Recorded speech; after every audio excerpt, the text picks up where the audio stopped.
And that's the part where I said, so the question is like, how, especially as a person of color, do you change and make this thing work and so that you're not, in some sense, discriminated against? Different people handle it different ways. I have different friends that handle it different ways. But this is what I mean by my urge this week was for the awkwardness just to go away. Like, I wanted it to wrap up and go away. And by the way, that's why a lot of white people will assassinate the character of people because somehow it allows them to justify different things. And it happens on all different sides. People will vilify police officers.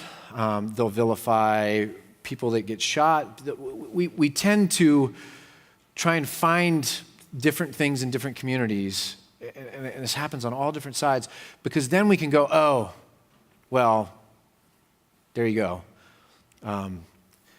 That was a bad cop. Or, well, he was a bad black person. He had a record, or, and assassinating somebody's character is not a justification for why someone is dead.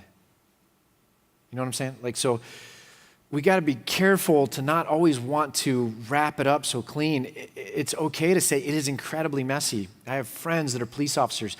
It is messy. And it's not going to get easier for them. And I am beginning to more and more understand that. They have a very hard road ahead of them. And that's good ones have to deal with very difficult things. And it's messy. And people of color in America that are dealing with this stuff, it's messy. And it's not going to change overnight. And as much as they want to do nonviolent protests, then there's some crazy guy that kind of blows the whole thing. Like, man, just think of how frustrated you are if you're a pastor and you're like, we're trying to spotlight something so that we can move forward, and now some guy just shot people. And we're back to square one again. People are dead, people that matter, people whose lives matter. And not only that, but now this whole movement is caricaturized by that one person's actions. And man, it's so messy, right? And so my desire to wrap it up nice and tight, like I need to realize it doesn't wrap up. It's not going to wrap up. And that's why there's solidarity, like, I love you. I texted a whole bunch of people this week, police people and leaders of color, just saying, I love you. I have no idea what it's going to be like to go through this as a husband, a father, and a man, and to try and teach into this. But I want you to know I love you, blah, blah, blah, blah, blah, blah. And I just sent all these texts, because they're going to live it and experience it in a different way that I think we are. But we have this kind of American type A personality, like, how do we fix it? And I think the first step is to realize